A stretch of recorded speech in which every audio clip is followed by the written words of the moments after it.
Hello. चलिए सभी को नमस्कार। कैसे हैं आप लोग? आई होप आप सभी अच्छे होंगे। चलिए स्टार्ट करते हैं हम लोग डिस्कशन को। आज 84 नंबर डिस्कशन है। एक एक क्वेश्चन को बहुत अच्छे तरीके से आपको देखना है और समझना है कि इस 40 क्वेश्चन में ऐसा क्या खास है। हर दिन 40 क्वेश्चन के साथ हम लोग पूरे मैथ्स को रिवीजन कर रहे हैं। देखिए, फर्स्ट क्वेश्चन एक क्यूबिक इक्वेशन, एक क्यूबिक पोलिनोमियल है, त्रिघात बहुपद है। A X cube plus B X square plus C X plus D के दो शून्य का मान 0 है, तो तीसरा शून्य क्या होगा? अब देखिए, अगर कभी भी कोई त्रिघात बहुपद आपके सामने है तो इसमें तीन शून्यक होगा और तीनों शून्यकों का ये योग है वो माइनस बी बाई ए होता है।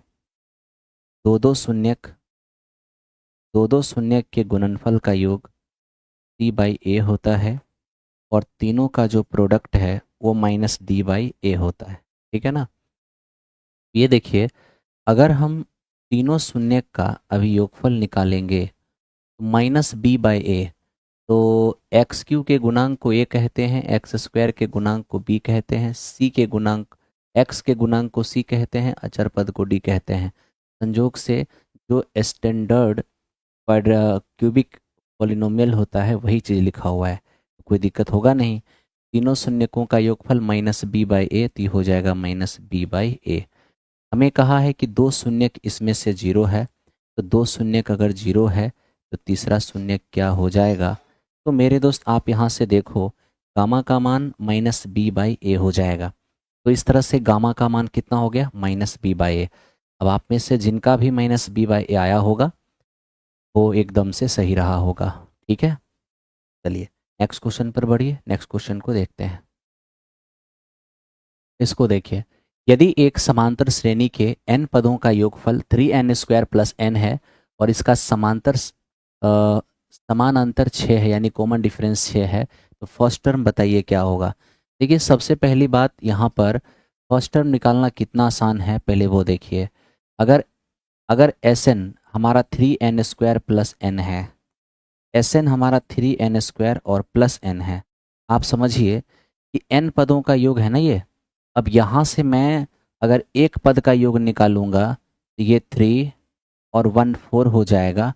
अगर मैं यहाँ दो पद का योग निकालूंगा, ठीक है, तो 3 इंटू 2 का स्क्वायर और प्लस 2 कितना हो जाएगा? 4 तिया 12, 12 और 2 14, 12 और 2 14। ठीक है, तो आप यहाँ से ये समझने की कोशिश करिए, ठीक है, कि ये तो हमारा हो गया एक पद का योग। और याद रखना कि एक पद का जो योग होता है वही आपका फर्स्ट टर्म होता है। ठीक है, लेकिन जब दो पद का योग होना तो उसमें पहला टर्म और दूसरा टर्म दोनों ही होता है, फर्स्ट टर्म और सेकंड टर्म दोनों ही होता है। तो अब देख लीजिए, फर्स्ट टर्म अगर आपका 4 है और दोनों मिला के 14, तो सेकंड टर्म कितना होगा? 10। और जब फर्स्ट और सेकंड हमारा मिल चुका है, यानी फर्स्ट टर्म हमारे पास 4 दिख रहा है और सेकंड टर्म हमारा 10 दिख रहा है, तो हमें ये भी देख लेना है कि क्या कॉमन डिफरेंस 6 हो पा रहा है। तो दूसरा में से पहला टर्म हटाएंगे, बिल्कुल कॉमन डिफरेंस हमारा 6 हो जाएगा, यानी कि ये भी हमारा वेरीफाई हो गया। इसका मतलब है कि हम कह सकते हैं कि फर्स्ट टर्म हमारा कितना होगा? 4 होगा। तो फर्स्ट टर्म हमारा 4 होगा, यानी इनमें से कोई नहीं इस क्वेश्चन का आंसर होगा। इनमें से कोई नहीं है ना, नन ऑफ दिस। चलिए नेक्स्ट क्वेश्चन पर आइए, नेक्स्ट क्वेश्चन देखते हैं। देखिए, ये हमें कह रहा है कि एक्स एक्सिस पर वह पॉइंट ज्ञात करें जिससे वो दोनों पॉइंट समान दूरी पर हो। अब देखिए, एक्स एक्सिस पर कोई पॉइंट हमें फाइंड करना है। एक्स एक्सिस पर कोई भी पॉइंट होगा तो एक्स का मान होगा, लेकिन वाई का मान 0 हो जाएगा। इसे मैं ए कहता हूँ, इसे मैं बी कहता हूँ, और इसे अगर मैं पी कह देता हूँ, तो आप समझ सकते हो यहाँ पर क्या, आपको ये समझना चाहिए कि ए से पी की जो दूरी है वो हमारे बी से पी की दूरी के बराबर है। क्वेश्चन ने ही कहा है कि ये इक्वी डिस्टेंट है। अगर ये इक्वी डिस्टेंट है तो हमें भी करना चाहिए, यानी ए पी जो है वो बराबर है बी पी के। अगर ए पी और बी पी बराबर होगा तो दोनों का स्क्वायर भी क्या होगा? बराबर हो जाएगा। अब आप अगर ए पी स्क्वायर करोगे 7 माइनस एक्स या एक्स माइनस 7 का स्क्वायर, तो एक्स माइनस 7 का स्क्वायर हो जाएगा, और 0 माइनस 6 का स्क्वायर, तो ये हमारा 36 हो जाएगा। फिर बी सी स्क्वायर करने जाएंगे, x माइनस माइनस प्लस 3, तो x प्लस 3 का स्क्वायर हो जाएगा, और ये हमारा 0 माइनस 4 यानी कि हमारा 16 हो जाएगा। अब देखिए ना, ए स्क्वायर माइनस 2ab और प्लस में बी स्क्वायर, और ये मेरा 36 है, बराबर A square plus 2ab plus B square, और ये मेरा 16 है। यहाँ से आप देख सकते हो कि एक्स स्क्वायर से एक्स स्क्वायर मेरा चला गया, 14x 6x आके जुड़ेगा तो माइनस का 20x हो जाएगा, और बराबर इधर आप देख लो आपका 25 हो गया, और ये 9 और 6 15, 7 और 1 8, तो ये हमारा हो जाएगा 85। तो माइनस का 20x बराबर माइनस का 60, यहाँ से x का मान क्या हो जाएगा, 3 हो जाएगा। यानी आप आराम से कह सकते हो कि ये जो मेरा है वो 3,0 है। हालांकि एक बात बताऊं, इतना सॉल्यूशन की कोई आवश्यकता नहीं है। आप ऑप्शन से भी यहाँ पर 3, 2 और 1 रखकर डिस्टेंस चेक कर सकते हो। आप यहाँ ऑप्शन से भी बना सकते हो, यानी ऑप्शन अगर आप 3,0 या तो 3 रखोगे x की जगह, या 2 रखोगे, 1 रखोगे, बारी बारी से रख के डिस्टेंस भी चेक कर लोगे, जहाँ डिस्टेंस इक्वल नज़र आएगा आप आराम से कर सकते हो। तो ये हमारा ठीक है।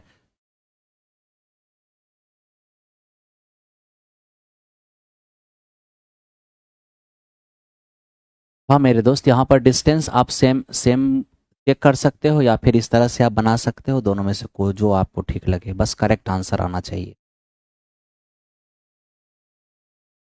देखो ये क्या है मेरे दोस्त, ये हमारा साइन थीटा बराबर ये 4/5 है। साइन होता है p अपॉन h, ठीक है। यहाँ से b निकालेंगे, कितना हो जाएगा, 3 हो जाएगा। अब आराम से यहाँ पर बैठा दो, बैठाओगे, ये हमारा 4 है, और टेन थीटा लंब और बटे आधार, ये हमारा 4/3 हो जाएगा। -5 गुने कॉस थीटा आधार बटे कर्ण, यानी कि 3/5 हो जाएगा, और बटे सेक थीटा, ये कर्ण और बटे आधार 5/3 हो जाएगा, और +4 कॉट थीटा, कॉट थीटा होता है आधार बटे लंब, यानी कि ये हमारा 3/4 हो जाएगा, ठीक है। अब यहाँ से अगर हम थोड़ा सा ठीक करने चले जाएं, ऊपर हमारा एलसीएम हो जाएगा 15, तो देखिए 16 पचे ये हमारा 80 हो जाएगा, और 15 तिया ये हमारा 45 हो जाएगा। डिनोमिनेटर में आप देख सकते हो यहाँ पर एलसीएम 12 है, ये 20 हो गया, और प्लस ये हमारे पास 12 तिया 36 हो गया। तो क्या हो जाएंगे फाइनली, ऊपर आप देखोगे ये 5 होगा, 7 में 4 गया 3, तो ये 35 और बटा, ध्यान देना 35 और बटा 15 होगा, नीचे से 12 ऊपर जाएगा, और ये हमारे पास 56 हो जाएंगे। अब जो कटने वाला है काट लीजिए, 7 पचे 35 और 7 अठे 56। अब 5 तिया 15, और यहाँ से आप देख लीजिए 12 दूनी 24, यानी इस क्वेश्चन का रिजल्ट हमें 1/2 दिख रहा है। अब आप में से जिनका 1/2 आ गया होगा, करेक्ट रहा होगा।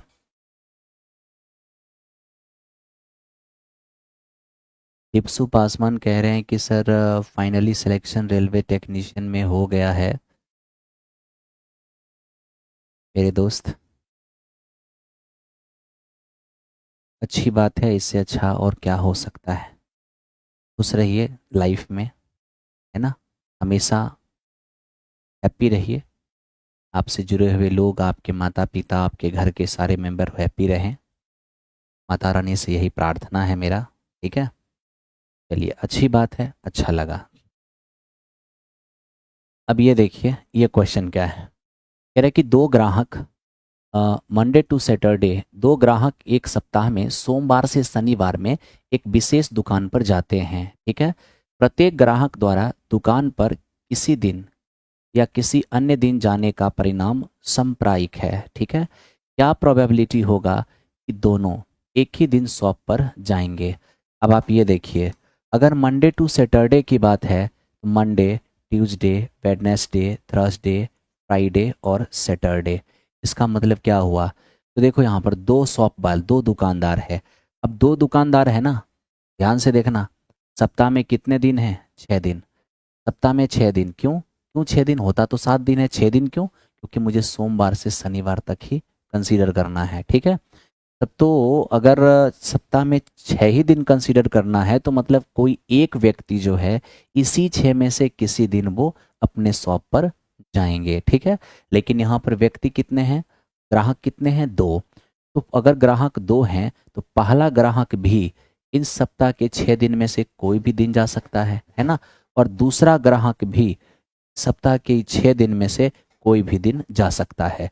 तो पहला के लिए भी पॉसिबिलिटी 6 और दूसरे के लिए भी पॉसिबिलिटी 6, तो दोनों का एक साथ पॉसिबिलिटी देखेंगे तो 6 6 हमारा कितना हो जाएगा, 36 हो जाएगा, ठीक है। अब हमें क्या कहता है कि दोनों एक ही दिन शॉप पर जाए, इसकी प्रोबेबिलिटी क्या होगा। दोनों एक ही दिन जाने का मतलब है कि दोनों मंडे को ही चला जाए, या दोनों ट्यूसडे को चला जाए, या दोनों वेडनेसडे को चला जाए, या दोनों थर्सडे को चला जाए, या दोनों फ्राइडे को चला जाए, या दोनों सैटरडे को चला जाए। मतलब दोनों एक ही दिन जाएगा शॉप पर, इसके लिए भी कितना, टोटल 6 इवेंट हमें नज़र आ रहा है। तब तो प्रोबेबिलिटी क्या हो जाएगा, तो दोनों को एक ही साथ शॉप पर जाने के लिए 6 इवेंट है, जबकि जाने की टोटल पॉसिबिलिटी 36 है। यानी इस क्वेश्चन का आंसर 1/6 होगा। तो आप में से जिनके भी आंसर 1/6 आ रहे होंगे, करेक्ट रहे होंगे।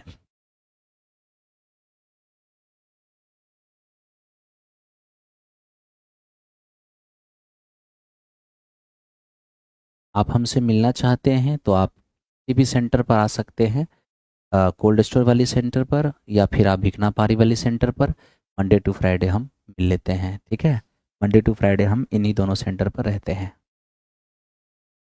चलो अब आते हैं 6 नंबर क्वेश्चन पर। देखो 6 नंबर क्वेश्चन क्या है। पॉइंट पी -4, 5 और क्यू 3, -7 को जोड़ने वाली रेखाखंड को वाई एक्सिस किस रेशियो में बांटेगी।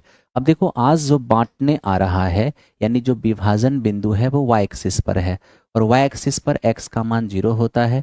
कुछ भी मान होगा तो वाई का ही मान होगा, ठीक है। तो वाई एक्सिस पर सेक्शन पॉइंट है जो इन दोनों पॉइंट को मिलाने वाली रेखा को किस रेशियो में बांटेगी। तो बड़ा सिंपल सा आप एक काम कर सकते हैं यहाँ पर। क्या मेरे दोस्त, यहाँ देखिए, सेक्शन पॉइंट का आप एक्स जानते हैं, तो आप सेक्शन पॉइंट का एक्स लेकर चलिए, एक्स लेकर आप चल दिए, mx2 प्लस nx1 और बाई m+n। अब आपको ये लग रहा होगा कि यहाँ पर डस डिवीज़न कैसा है, इंटरनल है एक्सटर्नल है, आपको कैसे पता चला। देखिए ये हमारा सेकेंड क्वाड्रांट है, ये फोर्थ क्वाड्रांट है। सेकेंड क्वाड्रांट और फोर्थ क्वाड्रांट के बीच से ही वाई एक्सिस गुजरती है, तो इंटरनल डिवीजन ही होगा, इसलिए मैंने इंटरनल डिवीजन लगा दिया। अगर मुझे नहीं भी पता होता तो भी कोई भी डिवीजन लगा दें, आंसर पर कोई फर्क नहीं पड़ेगा, ठीक है, रेशियो निकालते वक्त। आइए तो देखिए, सेक्शन पॉइंट का एक्स आपका 0 है, mx2 करने जाएंगे तो mx2 करेंगे तो mx2 हमारा 3m हो जाएगा, और nx1 करेंगे तो माइनस का 4n हो जाएगा, और बाई में m+n। देखिए 0 से टकराएगा तो मेरा 0 हो जाएगा, ये हमारा 3m हो गया और माइनस का 4n हो गया। तो 3m और 4n को इस पार ले आएंगे तो प्लस में हो जाएगा। अब यहाँ से अगर हम m/n करने जाएंगे, m और बटा n करने जाएंगे तो ये 4/, हमें 3 नज़र आएगा। यानी इस क्वेश्चन का आंसर हमारा ऑप्शन नंबर बी हो जाएगा। आप में से जितने भी लोग का बी आंसर आ रहा होगा, एकदम से करेक्ट रहा होगा। देखो मेरे दोस्त, आज टेस्ट था 5 से 7 वाली बैच में, इसलिए आज सिर्फ टेस्ट हुई है, ठीक है। मंडे से उसमें नया टॉपिक स्टार्ट होगा, क्योंकि स्टैटिक्स खत्म हो गया है महाभारत और कुरुक्षेत्र में। लाइव नहीं हो रही है, आज टेस्ट थी। मंडे से आपका लाइव होगा और नया चैप्टर स्टार्ट होगा, ठीक है। देखिए कह रहे के किस मान के लिए समीकरण के युग्म का कोई हल नहीं है। अब कोई हल नहीं का मतलब क्या है, कोई हल नहीं कब होता है, जब पैरेलल वाली सिचुएशन होता है। a1/a2 बराबर b1/b2 does not equals to c1/c2। अब आप a1/a2 करने जाएंगे तो 1/3 हो जाएगा। जब आप b1/b2 करने जाएंगे 2/k हो जाएगा। यहाँ से k का मान कितना आ जाएगा, 6 आ जाएगा। तो k का मान 6 इस क्वेश्चन का आंसर हो जाएगा। ये था हमारा 7 नंबर सवाल। आइए 8 नंबर क्वेश्चन की ओर चले। देखिए 8 नंबर क्वेश्चन क्या है। ABC एक समकोण त्रिभुज है जिसमें बी हमारा 90 डिग्री है। ABC एक राइट एंगल ट्रेंगल है जिसमें बी 90 डिग्री है। ये देखो, ये एक राइट एंगल ट्रेंगल हो गया, ए बी और सी, बी अपना 90 डिग्री हो गया, ठीक है। अब आपसे कहा ए बी पर एक पॉइंट है डी। देखिए ए बी पर एक पॉइंट डी है और बी सी पर एक पॉइंट ई है। ओके, अब यहाँ से अगर मैं ए से ई को मिला दूँ या फिर डी से सी को मिला दूँ, कौन सा रिजल्ट बनेगा? देखिए अगर आपने इसे भी मिलाया तो यहाँ पर एक रिजल्ट बनेगा जो आपको पता होना चाहिए। इसमें ये दोनों लाइन में और ये दोनों हाइपोटनीज में, ठीक है। तो कहने का मतलब ये दो जो सीकेंट लाइन, ये दो जो आप देख रहे हैं ना सीबियन, एक हमारा ए ई है और एक हमारा सी डी है। तो आप कह सकते हैं कि ए ई स्क्वायर और प्लस ये आपका सी डी स्क्वायर, ठीक है, बराबर होगा A E square plus C D square बराबर क्या होगा? डी ई स्क्वायर और प्लस ए सी स्क्वायर। तो डी ई स्क्वायर और प्लस में ए स्क्वायर, ठीक है। तो इन दोनों के स्क्वायर का योगफल इन दोनों के स्क्वायर के योगफल के बराबर हो जाएगा। इसलिए इस क्वेश्चन का आंसर आप क्या कह सकते हो? इस क्वेश्चन का आंसर ऑप्शन नंबर ए हो जाएगा। आप में से जिनका ए आया होगा करेक्ट आंसर रहा होगा, ठीक है। चलो आगे बढ़ते हैं नेक्स्ट क्वेश्चन। देखिए यहाँ पर फिर से आपसे कहा कि यदि एक क्वाड्रेटिक इक्वेशन है जिसका कुछ पार्ट एलएचएस में कुछ पार्ट आरएचएस में, कह दिया है कि मूलों का योगफल शून्य है, तो बताइए ज़रा सा इसका मान क्या होगा। अब देखो कितना आसान है ये, एक्स स्क्वायर माइनस एक्स, आप इसे मल्टीप्लाई करके इस पार लाइए, माइनस में 2x और ये माइनस इस पार आके हो जाएगा प्लस, ठीक है, ये इस पार आके प्लस हो गया बराबर 0। अब यहाँ से आप ये एक चीज़ देख सकते हो क्या, एक्स स्क्वायर और इनमें से अगर आप x कॉमन करते हैं तो यहाँ से ये 1 और प्लस ये बचेगा और प्लस रहा बराबर क्या? 0। अब क्या आपसे कहा है? आपसे कहा कि मूलों का योगफल शून्य है। मूलों का योगफल आपको ये पता होना चाहिए कि A X square plus B X plus C बराबर 0 है। ये क्वाड्रेटिक इक्वेशन है। यहाँ पर सम ऑफ रूट क्या होता है?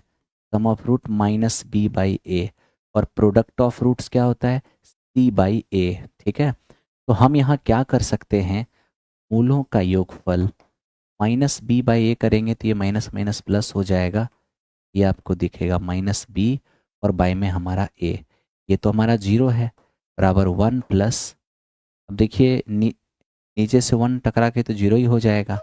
तो इस तरह से आपको -1 और ये दिख गया -1/2। तो यहाँ से आपका क्या आंसर हो गया? -1/2। अब जिनके भी -1/2 आया होगा करेक्ट आंसर रहा होगा। ये था हमारा क्वेश्चन नंबर 9। आइए चलते हैं क्वेश्चन नंबर 10 की ओर। देखो ये क्या है, टेन टू ए बराबर कॉट ए माइनस 18। बताओ ए का मान क्या होगा? सबसे पहले ये टेन टू ए को क्या हम कॉट 90 माइनस टू ए कह सकते हैं? बिल्कुल कह सकते हैं। टेन टू ए को हम कॉट 90 माइनस टू ए कह सकते हैं, कह सकते हैं। अब देखिए दोनों तरफ कॉट है ना, आप कॉट को छोड़ दो, यानी कि कह दो कि रेशियो अगर सेम है एंगल भी सेम हो जाएगा। तो हमारा यहाँ 90 माइनस टू ए और बराबर होगा मेरे दोस्त ये a माइनस 18, ए इस पार आएगा माइनस का 3a हो जाएगा और 90 जाके -108 हो जाएगा। तो a का मान क्या होगा? 36 हो जाएगा। इस क्वेश्चन का आंसर हमारा 36 हो गया, option number A. I hope आप सभी को समझ में आ रहा होगा, ठीक है। चलिए नेक्स्ट क्वेश्चन पर आइए। देखो ये हमें कह रहा है कि सर यदि समांतर श्रेणी का एमवा पद 1/n और nवा पद 1/m हो तो mnवा पद क्या होगा? देखो कुछ रिजल्ट ऐसे होते हैं जिनको याद रखने से ही पेपर में आप बना पाओगे, अन्यथा बहुत मुश्किल हो जाएगा कर पाना, ठीक है। जैसे देखो हम 2-3 रिजल्ट लिख रहे हैं। कभी अगर ऐसा हो कि p पद का योग q हो जाए, ठीक है भाई, और q पद का योग p हो जाए, तो वैसे स्थिति में p, एक मिनट मेरे दोस्त, mवें पद का m गुना और nवें पद का n गुना अगर आपस में बराबर हो तो वैसे स्थिति में m प्लस nवा पद हमारा क्या होता है? 0 होता है, ठीक है। और कभी ये अगर आपसे आ जाए कि mवा पद जो है 1/n है और nवा पद 1/m है ना, एमवा पद 1/n है और एनवा पद 1/m है, तो वैसे स्थिति में एमएनवा पद क्या होगा, हमेशा 1 होगा। तो ये आप दो रिजल्ट को ध्यान रखना, रिजल्ट को ध्यान रखने से आपका काम हो जाएगा, कहीं से समस्या नहीं होगा, ठीक है। बाकी बनाने लग जाओगे टाइम आपका जाएगा, ए निकालोगे डी निकालोगे सॉल्व करोगे, बहुत लेंदी सॉल्यूशन हो जाएगा। तो वनडे एग्जामिनेशन को पास करने के लिए, जल्दी से एग्जामिनेशन में क्वालिफाई करने के लिए, अपना रिजल्ट लेने के लिए साम दाम दंड भेद की आवश्यकता भी पड़ती है। तो सारा चीज़ आपको याद रहना चाहिए। ठीक है, आ जाओ नेक्स्ट क्वेश्चन पर। देखो ये कह रहा है कि यदि एक संख्या और उसके रेसिप्रोकल को आई मीन इनवर्स को जब जोड़ते हैं तो इतना आता है, बताइए वो संख्या क्या होगा। सबसे पहले 60 और 61 बटा, ये हमारा 61 और बटा 30 है, ठीक है। अब ऑप्शन से इसको बनाना सबसे बेहतरीन होता है, किसी संख्या और उसके रेसिप्रोकल को जोड़े तो 61/30 आ जाए। अभी जैसे देखिए संख्या है ना, इसका रेसिप्रोकल निकालेंगे तो 5/6 आएगा, जब हम इसको जोड़ेंगे तो ये हमारा 61 और बटे 30 होगा। बिल्कुल वेरीफाई हो रहा है। जैसे ये हमारे पास 5/6 है, इसका रेसिप्रोकल करेंगे तो 6/5 होगा। आप इसको भी जोड़ कर देखो, ये 31/30 हो जाएगा। तो ये भी इस क्वेश्चन का रिजल्ट हो गया। तो यहाँ पर ए और बी दोनों वेरीफाई हो रहा है, इसलिए हमारा आंसर जो होगा वो ऑप्शन नंबर डी होगा, उपरोक्त में से एक से अधिक, यानी एक से अधिक इस क्वेश्चन का आंसर हो जाएगा, मोर देन वन ऑप्शन, ठीक है। और ए और बी बोथ इस क्वेश्चन का आंसर हो गया, ठीक। चलो नेक्स्ट क्वेश्चन पे आते हैं। नेक्स्ट क्वेश्चन 13 नंबर, ये क्या है, सेक ए प्लस 10a और इंटू 1 - sin a। बहुत आसान है, आप वेरी सिंपल भी बना सकते हो। देखो ये सेक का मतलब क्या होता है, ये हमारा 1/cos है, और 10 का मतलब क्या है, ध्यान दो, सेक यानी 1/cos है, और 10 जो हमारा है ये sin/cos है, sin/cos, ठीक है। तो सेक हमारा 1/cos है और 10 हमारा sin/cos है, और इससे आप देखोगे तो ये 1 - sin हो जाएगा, ठीक है। अब यहाँ देखिए ये 1 + sin, ओके, और नीचे क्या है, यह हमारा cos है, और ये क्या हो जाएगा 1 - अब आप यहाँ देखिए a+b × a - b, a square और माइनस बी स्क्वायर, और बटे में ये अपना cos है। आप देख सकते हो कि 1 - sin² ये हो जाएगा cos स्क्वायर, और बटे में ये हमारा cos, कितने रिजल्ट हो जाएंगे, ये cos रिजल्ट हो जाएंगे। तो इस क्वेश्चन में हमारा आंसर नहीं है ऑप्शन में, option number D none of the जिस क्वेश्चन का आंसर हो जाएगा, ठीक है। देखो जो कुछ भी बैच लेना है आप जाके बैच ले लो, डिस्काउंट के इंतज़ार में काफ़ी टाइम लग जाएगा, फिर आप बैच ले नहीं पाओगे, ठीक है। डिस्काउंट वगैरह आने से अब कोई दूर दूर तक कुछ नहीं है कि डिस्काउंट अभी आएगा, है ना। देखो ये हमारे पास एक क्लास इंटरवल है, और टोटल फ्रीक्वेंसी भी दिया हुआ है, और साथ ही साथ हमें एक्स वाई का मान मांग रहा है ना। तो एक काम करना होगा, यहाँ पर मीडियन हमें निकालना है, मीडियन दिया हुआ है। तो ऐसा करो, मीडियन निकालने के लिए मेरे दोस्त सबसे पहले कॉम्युलेटिव फ्रीक्वेंसी निकालो। सबसे पहला काम है कॉम्युलेटिव फ्रीक्वेंसी निकालना।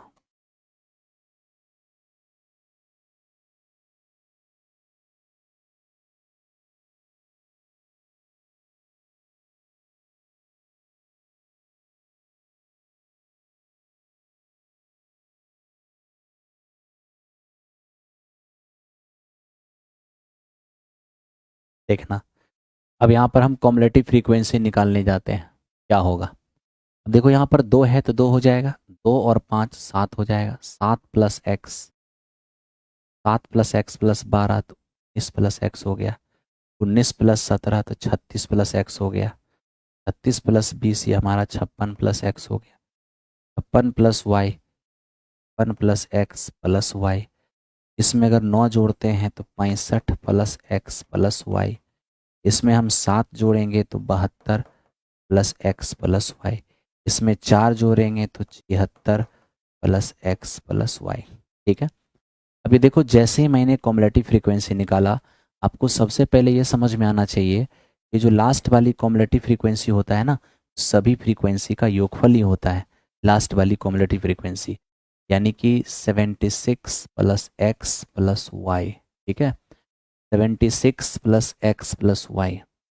तो 76 प्लस एक्स प्लस वाई, ये लास्ट वाली जो आप देख रहे हो ना टोटल फ्रीक्वेंसी, ये जो लास्ट वाली कॉम्युलेटिव है, यही हमारा टोटल फ्रीक्वेंसी।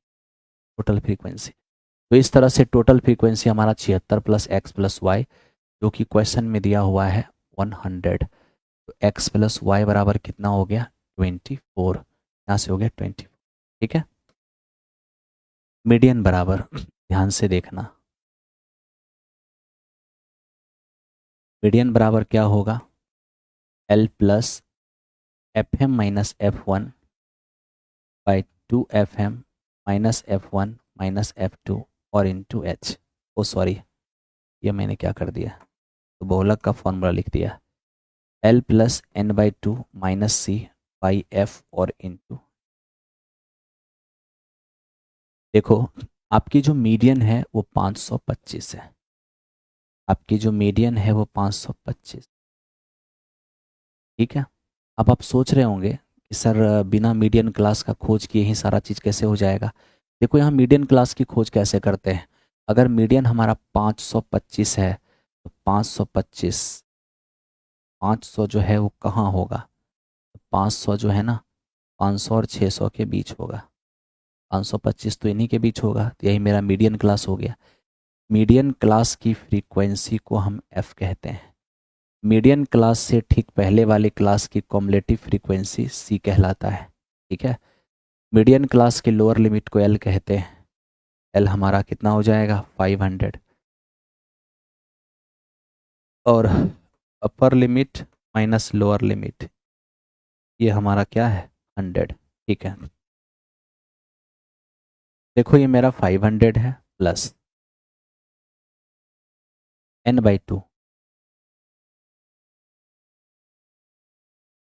N/2 अगर देखने जाएंगे तो N/2 क्या है, देखो टोटल फ्रीक्वेंसी जो मेरा 100 है ना, टोटल फ्रीक्वेंसी जो मेरा 100 है यही हमारा N है, N/2 कितना हो जाएगा 50, तो N/2 हमारा हो गया 50, और ये C कितना है 36 प्लस एक्स, ये हो जाएगा हमारा 36 और plus x by F, frequency कितना 20, और इंटू एच, एच कितना है 100। आओ इधर आके घटेगा, ये 25 हो जाएगा बराबर, ये कितना रहेगा, तो मेरे दोस्त 50 में 36 गया तो 14 रहेगा माइनस का एक्स। ठीक है, और ये 20 से कटेगा 5 बार में, 5 से इसको काट दो, ये 5 हो गया, ये 14 माइनस एक्स हो गया, इधर एक्स और इधर 9, इस तरह से एक्स का मान 9 हो गया। तो एक्स का मान जैसे ही आपने 9 लाया, तो आप सोच के देखिए कि एक्स प्लस वाई बराबर जब मेरा 24 है, एक्स अगर 9 है तो वाई कितना होगा 15, एक्स हमारा 9 है तो वाई हो जाएगा 15।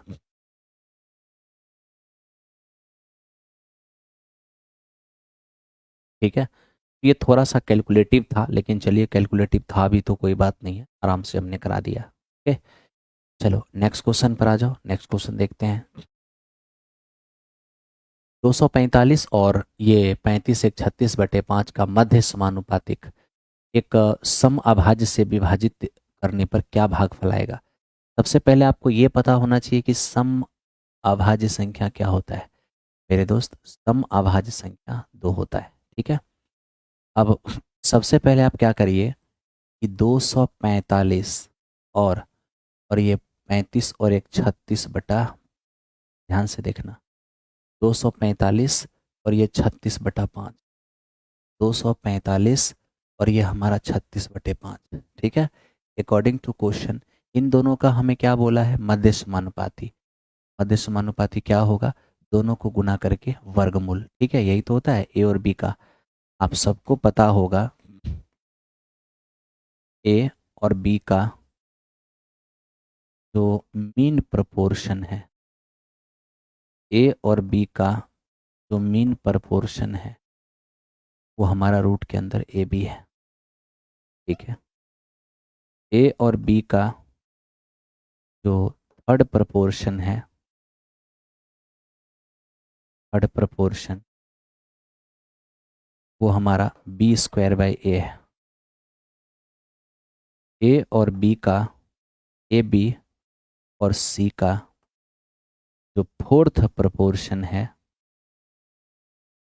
फोर्थ प्रपोर्शन क्या हो जाएगा, बी सी और बाई ए।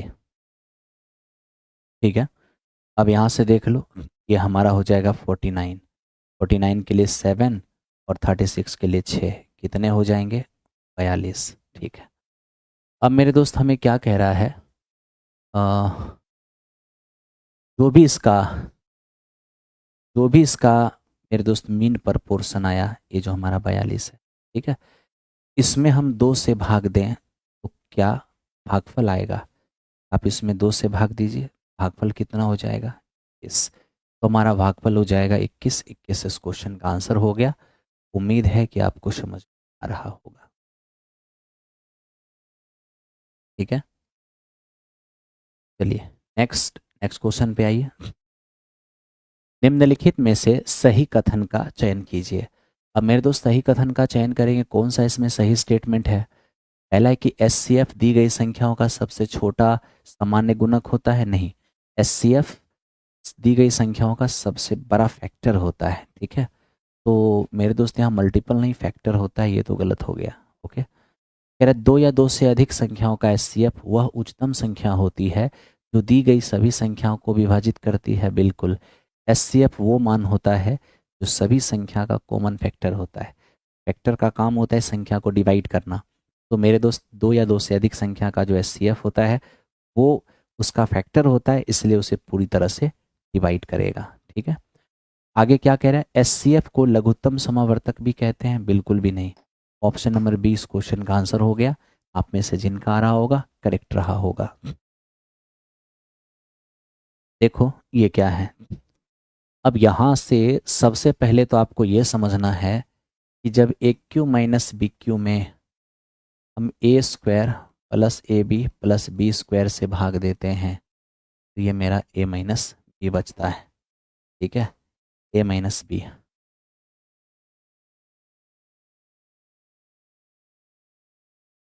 देखिए, A cube minus B cube में जब A square plus A B plus B square से भाग देते हैं तो ए माइनस बचता है।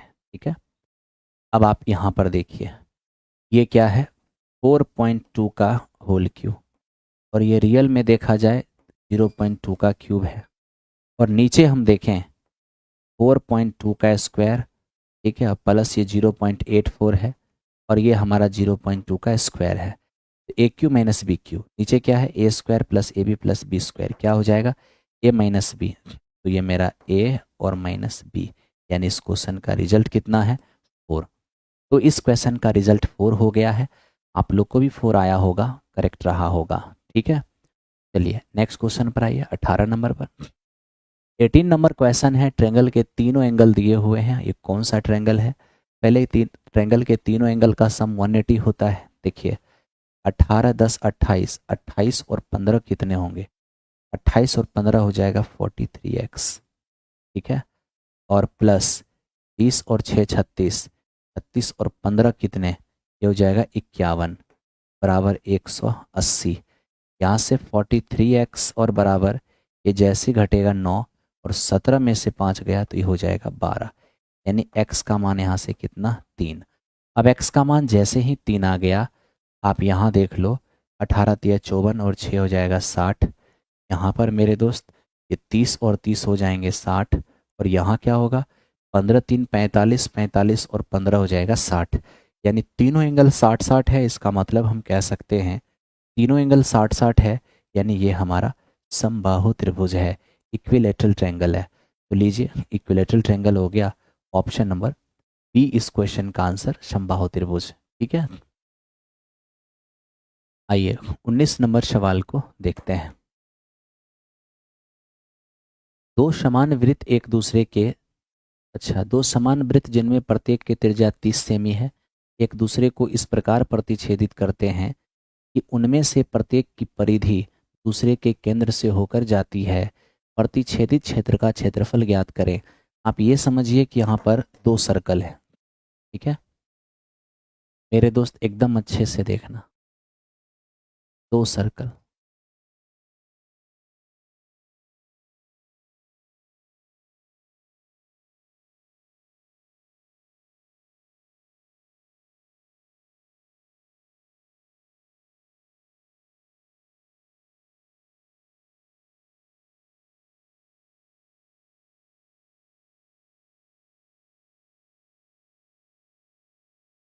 देखिए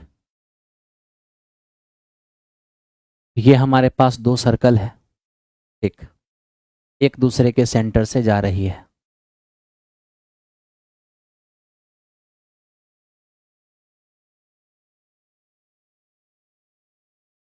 ये रेडियस है, ये भी रेडियस है, ये भी रेडियस है और ये भी रेडियस है।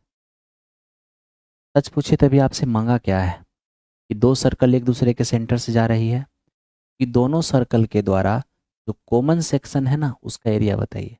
मतलब ये जो हमारा पार्ट है इसका एरिया बताना, ये वाली एरिया हमें कंसीडर करना है। कैसे अब एरिया निकालेंगे उसको जरा देखना।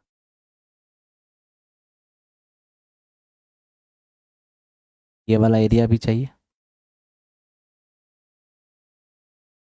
और बीच में जो कोऑर्डिनेटर है इसका भी एरिया चाहिए।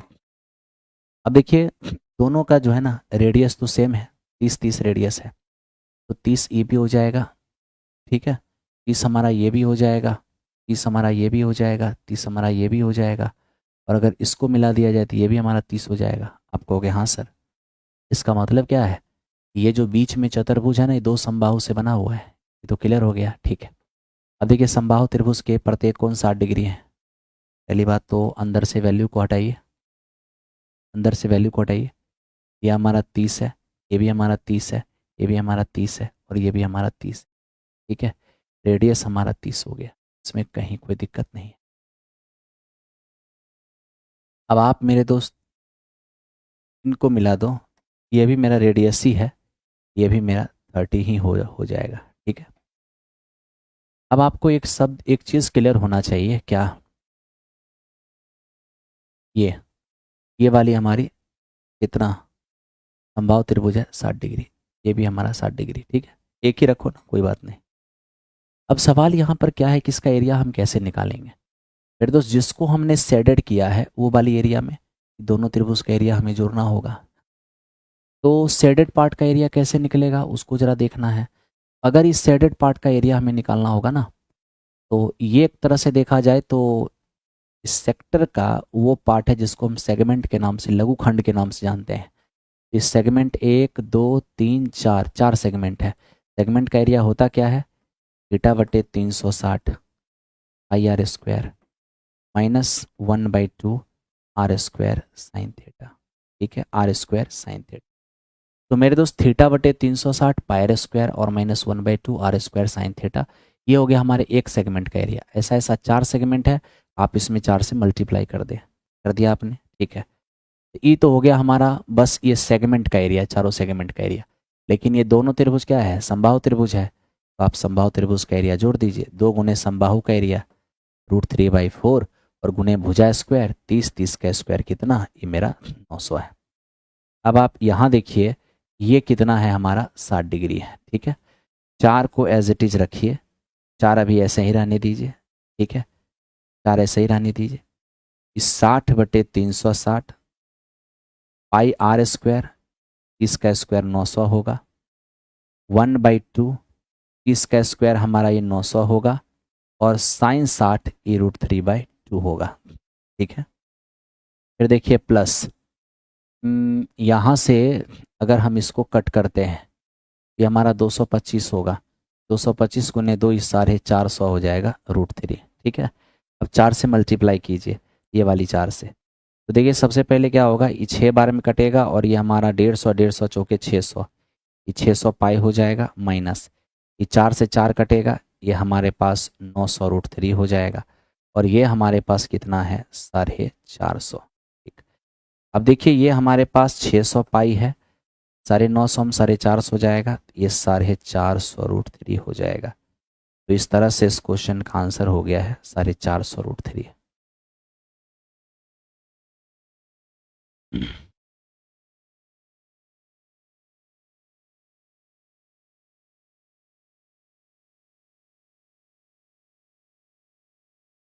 हो गया भाई, काम कर पाए। चलो ये थोड़ा अच्छा सवाल था। आइए अब नेक्स्ट क्वेश्चन पर चलें, 20 नंबर क्वेश्चन को देखें। देखिए 20 नंबर क्वेश्चन है क्या, एक बोट रेसर अस्थिर जल में 21 सहित 3/2 किलोमीटर पर आवर की चाल से बोट चला सकता है और 12.5 किलोमीटर पर आवर की चाल से चलने वाली नदी में उसे एक स्थान तक जाने और वापस आने में 30 मिनट का समय लगता है, वह स्थान कितना दूर है? देखिए, सबसे पहली बात, अ, नाव की जो स्पीड है मेरे दोस्त, नाव की स्पीड, ये क्या हो जाएगा, इसको थोड़ा कैलकुलेशन करना होगा। ये हमारा 21 और प्लस 3/2 यानी कि 1.5 क्या हो जाएगा हमारा, 22 दशमलव। ठीक है, तो देखिए ये हमारा हो गया है 22.5, ये 22.5 है, और जो इसकी धारा है वो 12.5 है। ठीक है, जब ये धारा की दिशा में जाएगा, जब यहाँ देखना ध्यान से, ये जो आपका स्थान है, ठीक, एक स्थान से दूसरा स्थान, जब ये ए से बी जा रहा होगा, जब ये ए से बी जा रहा होगा, तो 22.5 और प्लस 12.5, ठीक है, 34 और एक हो जाएगा 35, 35 kilometre per hour, 35 kilometre per hour. ठीक है, और मेरे दोस्त, जब ये रिटर्न वापस आएगा, नाव माइनस धारा, ये हो जाएगा 10 किलोमीटर। ठीक है, अब क्या करेंगे, एक स्थान से दूसरे स्थान तक जाने और वापस आने में 40 मिनट। देखिए 35 की स्पीड से जाना है, 10 की स्पीड से आना है, टोटल टाइम 40 मिनट। दोनों स्थान के बीच की दूरी क्या होगा, आपने टाइम एंड डिस्टेंस में पढ़ा होगा, x इंटू वाई और बटे x प्लस वाई और इंटू में टाइम। देखिए क्या होता है मेरे दोस्त, ये 35 और गुने 10, ये मेरा 35 और गुने 10 और बटे 35 प्लस 10 कितना, 45, और इंटू मेरा क्या है, तो इंटू मेरा, ये मेरे दोस्त है 40। अभी 40 मिनट को क्या करो मेरे दोस्त, आवर में। ठीक है, अब यहाँ से हम जैसे इनको सॉल्व करने की कोशिश करेंगे, तो ये क्या हो जाएगा, 20 दूनी 40, 20 तिया 60, 7 पचे 35 और 9 पचे 45, तो क्या हो जाएंगे ऊपर में, 14 दहें का 140, 140 बटे 27, 5 गुने 27 हो जाएगा 135 और बचेगा 5, यानी ऑप्शन नंबर ए इस क्वेश्चन का आंसर हो जाएगा।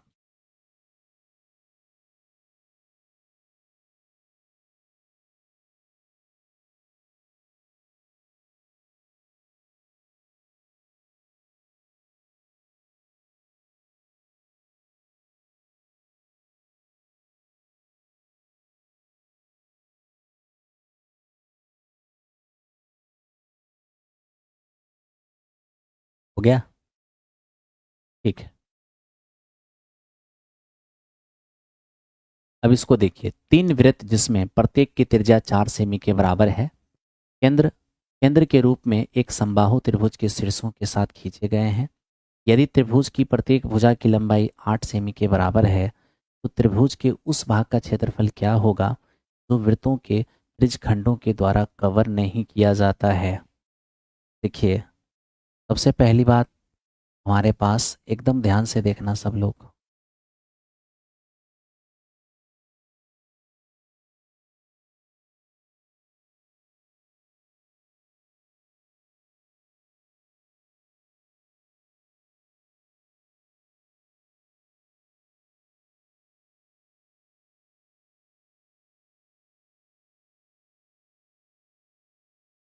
इसका सेंटर, इसका सेंटर और इसका सेंटर, तीनों का सेंटर मिला।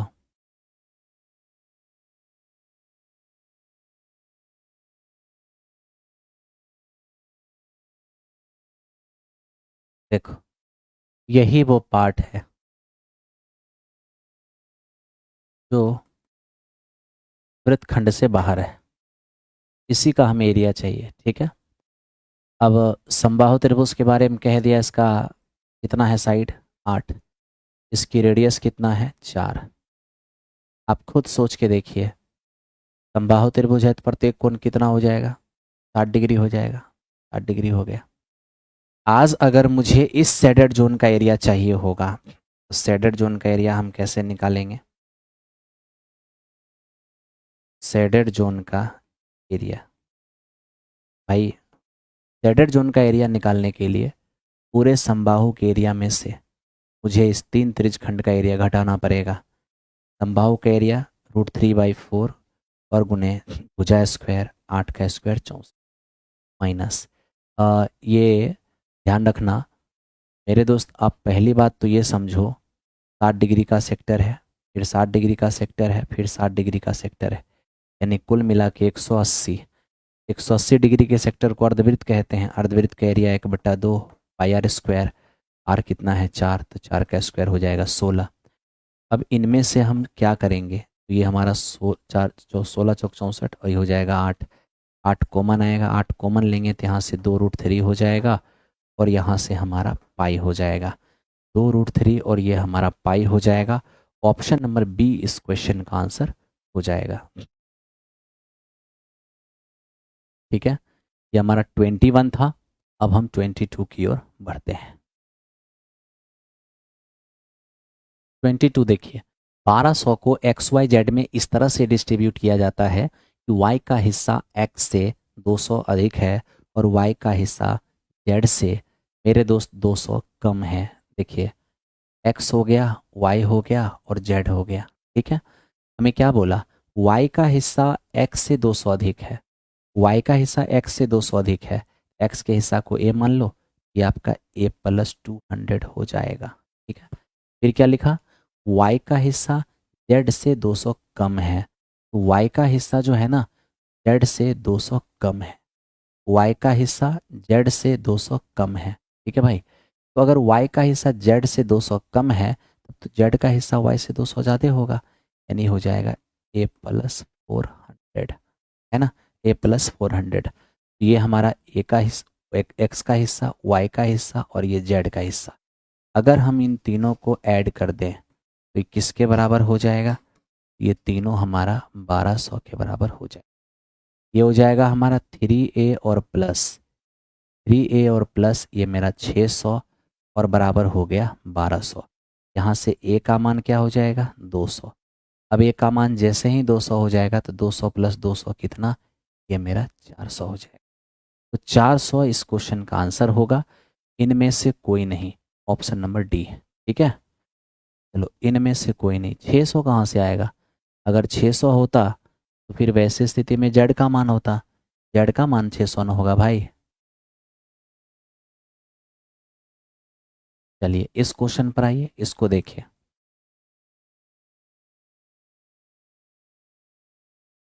देखिए हमारे पास एक ट्रेंगल है, पहले पढ़िए सवाल फिर काम कीजिए। त्रिभुज एबीसी में बीएसी हमारा 30 डिग्री है, ठीक है, और बीसीए हमारा 60 डिग्री है। यानी आप क्या देख पाए, आप ये देख पाए कि बी ए सी हमारा 30 डिग्री है, ए हमारा 30 डिग्री हो गया, और बी सी ए हमारा 60 डिग्री है, यानी सी का मान हमारा 60 डिग्री है। मेरे दोस्त अगर किसी त्रिभुज में दो एंगल मिलकर 90 है तो तीसरा तो अपने आप 90 होगा। इसका मतलब ये भी समकोण त्रिभुज है, इसका मतलब ये हमारा एक राइट एंगल ट्रायंगल है। ठीक है, राइट एंगल ट्रायंगल। तो यहाँ से आप यही देख पाएंगे मेरे दोस्त, ए हमारा 30 डिग्री है ए, और सी हमारा 60 डिग्री है, तब तो बी यहाँ पर होगा। ए अपना 30 डिग्री है, ये हमारा 60 डिग्री है, ई कितना होगा 90 डिग्री हो जाएगा। ठीक है, ए सी का मान हमारा 13 है, ए सी का मान 13 हो जाएगा। ए बी का मान 12 है, ए बी का मान हमारा 12 सेमी हो जाएगा। और बी सी मेरे बारे में, बी सी के बारे में नहीं पता। अब देखो अगर ये 13 है ये 12 है तो ट्रिपलेट से ही 5 हो जाएगा, है? ट्रिपलेट से ही 5 हो जाएगा। ऐसे आप अगर इसको थोड़े ढंग से काम करते हो, ठीक है, तरीके से भी करते हो, तो मुझे बताओ ये 60 है, ये 30 है और ये हमारे पास 90 है। मेरे दोस्त ध्यान से बात को समझो, कैसे काम होता है, कैसे करते हैं।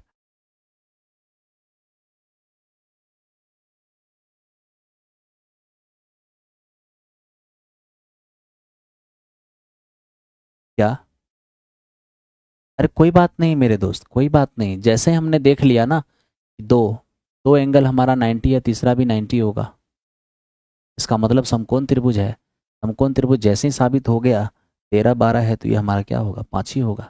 ये कर्ण है, ये लंब है, तो आधार निकाल लीजिए फिर भी 5 होगा। ठीक है,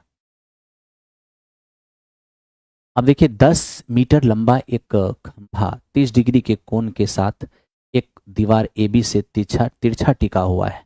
याद करें कि खंभे की जड़ दीवार से कितनी दूरी पर है।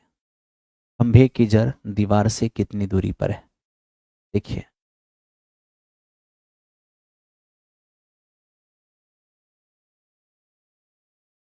ये हमारे पास एक दीवार है, ठीक है, और इस दीवार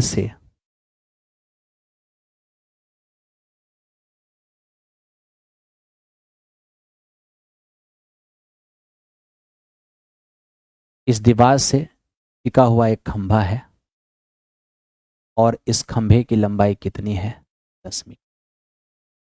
ठीक है,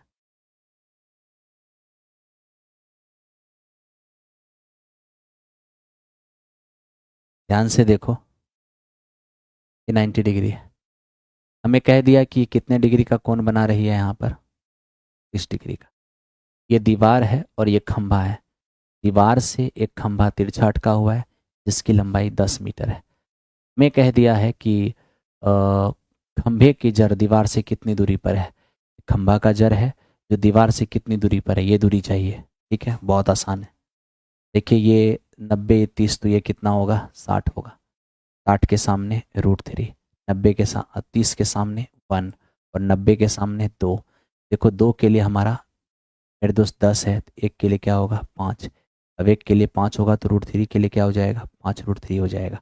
तो इस तरह से ऑप्शन नंबर डी, इनमें से कोई नहीं इस क्वेश्चन का आंसर होगा।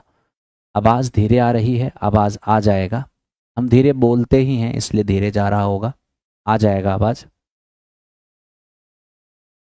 देखो, जो कोई भी अभी अगर तैयारी के लिए नया बैच ज्वाइन करना चाहते हैं तो इस बैच के अंदर ज्वाइन करके आप तैयारी को अंतिम रूप दे सकते हैं। ठीक है, अब इसको देखिए, ये क्या है। राहुल 100 मीटर की दौड़ में 6 किलोमीटर पर आवर की चाल से दौड़ता है। राहुल भरत को 4 मीटर की बढ़त देता है, फिर भी उसे 4 सेकंड से हरा देता है। भरत की चाल क्या होगी। देखिए, राहुल है और भरत है। मेरे दोस्त, यहाँ समझना, ये राहुल है और ये भरत है।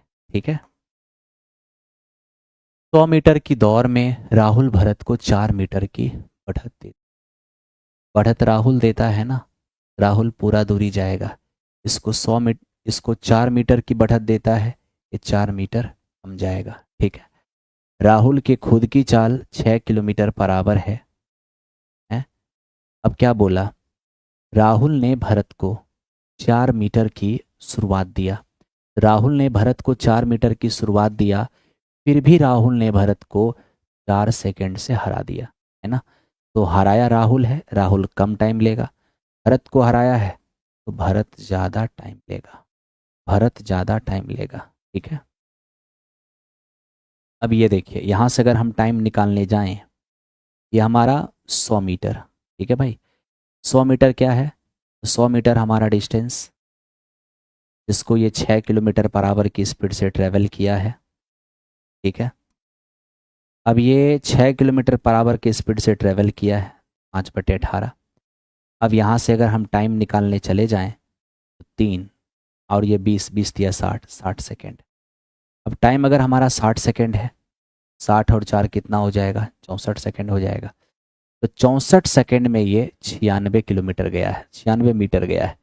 यहाँ मेरे दोस्त हमारा स्पीड क्या होने वाला है, तो देखिए, 96 मीटर की दूरी आपने 64 सेकेंड में की, 64 सेकेंड में। तो आप ऐसा कीजिए, जो कटने वाला है काटिए।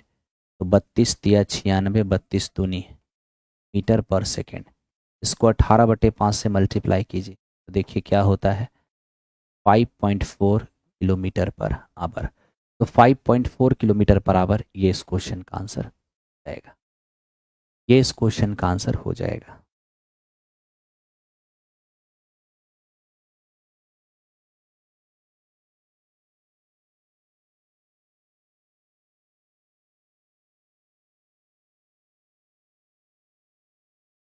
ये 5/18 का ही लिखे हैं, किलोमीटर पर आवर को मीटर पर सेकेंड में बदलने के लिए। और यहाँ 18/5 क्यों लिखे, मीटर पर सेकेंड को किलोमीटर पर आवर में बदलने के लिए। ठीक है, देखो, मीटर पर सेकेंड को 18/5 से मल्टीप्लाई करोगे, किलोमीटर पर आवर हो जाएगा, और किलोमीटर पर आवर को 5/18 से मल्टीप्लाई करोगे, ये तुम्हारा मीटर पर सेकंड हो जाएगा। ये मीटर पर सेकंड हो जाएगा।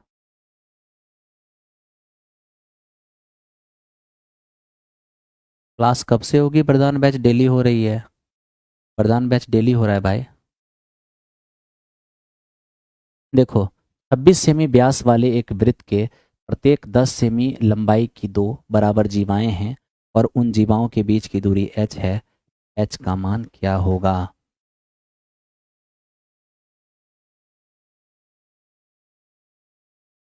ध्यान दो।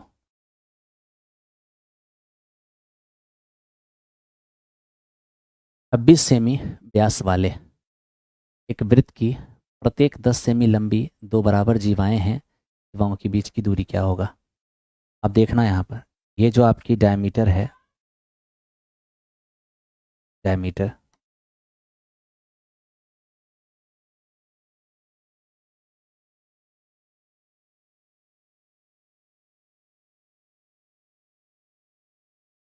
ठीक है, ये हमारा व्यास हो गया।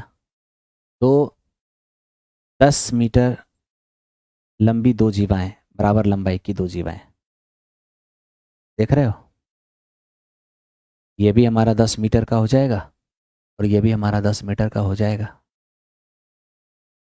हमें कह रहा है कि दोनों जीवाओं के बीच की दूरी क्या होगा? लीजिए, दोनों जीवाओं के बीच की दूरी,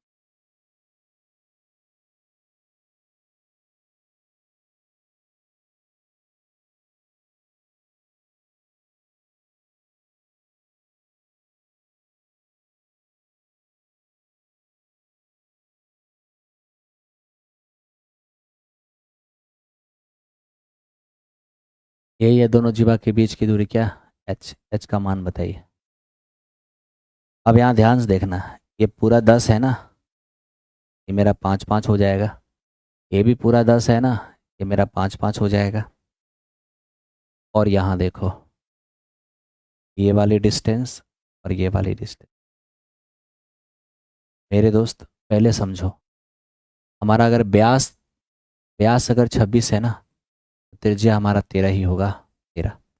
अभी 13 5 तो ये कितने हो जाएंगे? 12। 13 5 तो ये कितने हो जाएंगे? 12। 12 और 12 ये कितने हो जाएंगे? ये मेरा 24। तो इस तरीके से 24 इस क्वेश्चन का आंसर हो गया। आप लोगों ने देखा, शायद सही लगा होगा। ठीक है, समझ में आया होगा। नेक्स्ट क्वेश्चन पे आओ, इसको देखो, ये क्या है मेरे दोस्त? ये हमें कह रहा है कि स्टील का उपयोग एक अर्धगोलाकार कटोरा बनाने के लिए किया जाता है जो 0.37 सेमी मोटा। कटोरे की भीतरी त्रिज्या 6 सेमी है, तो कटोरे की बाहरी वक्र पृष्ठ क्षेत्रफल क्या होगा? बाहरी वक्र पृष्ठ क्षेत्रफल क्या होगा? ये देखो, ये हमारा कटोरा है, ये हमारा कटोरा।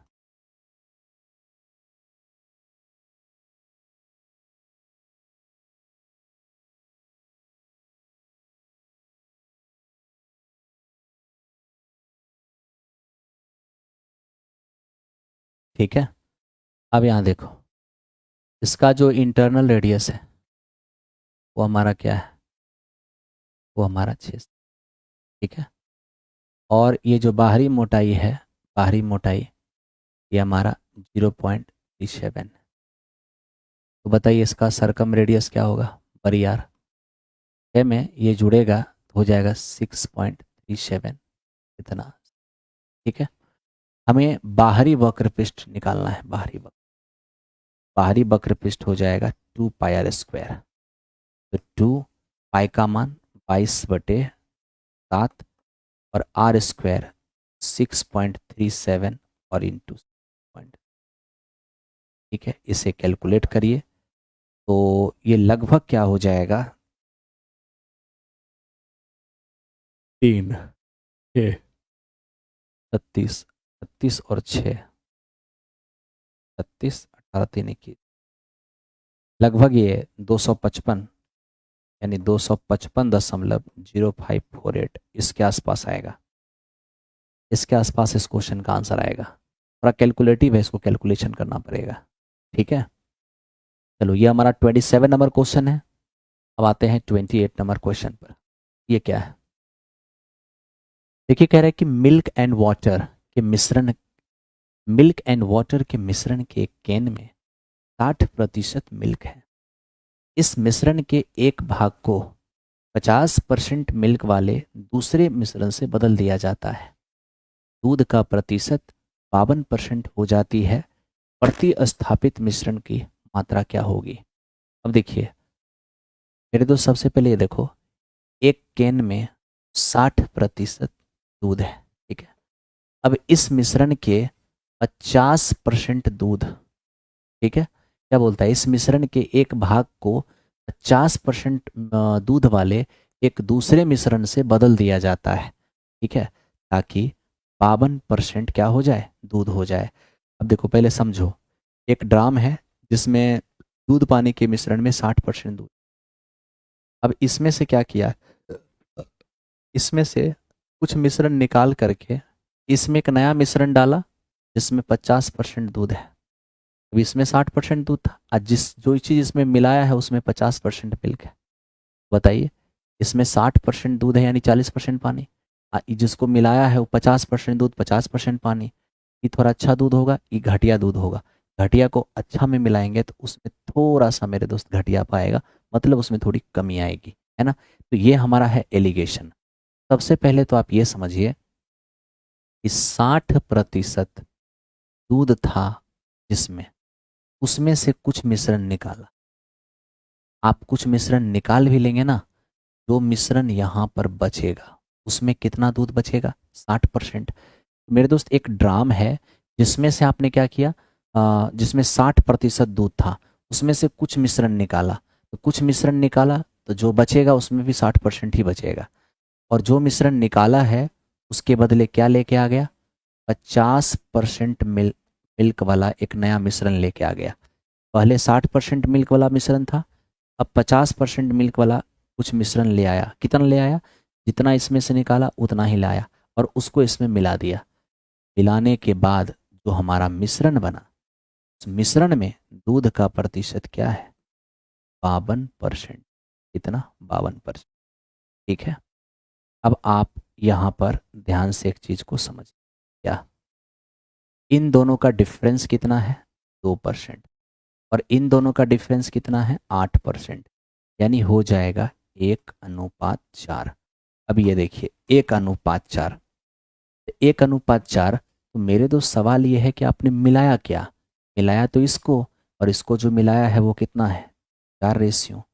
तो मेरे दोस्त क्या कहोगे, जितना बदलने का मतलब क्या है, जितना निकाला था उतना ही तो लाके मिलाया था। मिलाया कितना है, 4। इसका मतलब निकाला भी 4 ही होगा।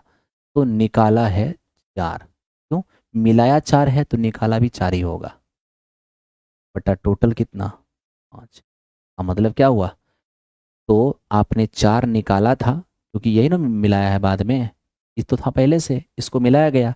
मिलाए हैं क्या, जितना निकाले थे, तो मिलाए हैं 4 मतलब निकाले भी थे 4, है ना। तो 4 निकाले थे, कितना, टोटल 5 में। यानी यही वो 4/5 हिस्सा है जिसको आप निकाल करके इसमें मिलाए थे। यही वो 4/5 हिस्सा है जिसको आप निकाल करके इसमें मिलाए थे, ठीक है। ये हमारा 28 नंबर सवाल है। अब 29 नंबर पर आइए। 8 सेमी भुजा वाले एक ठोस घन को 16 सेमी लंबी और 8 सेमी चौड़ी 15 सेमी ऊंची वाली एक आयताकार टैंकर में गिराया जाता है, जिसमें आंशिक रूप से पानी पहले से भरा हुआ है, ठीक है।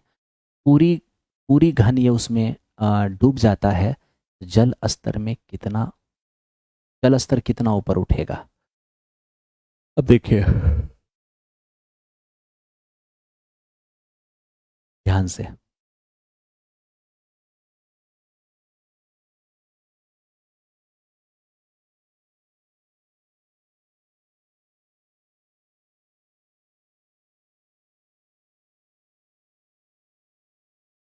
यहाँ देखो, 8 सेमी भुजा वाला एक घन है, ठीक है।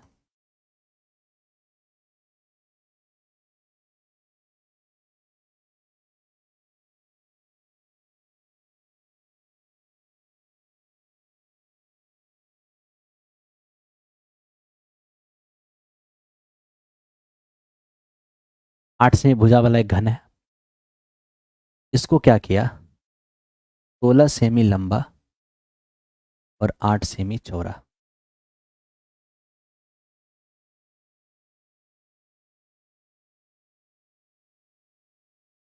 क्या इसकी ऊंचाई, ऊंचाई से कोई मतलब नहीं है, बस इतना जान लीजिए कि इसमें पानी भरा हुआ था।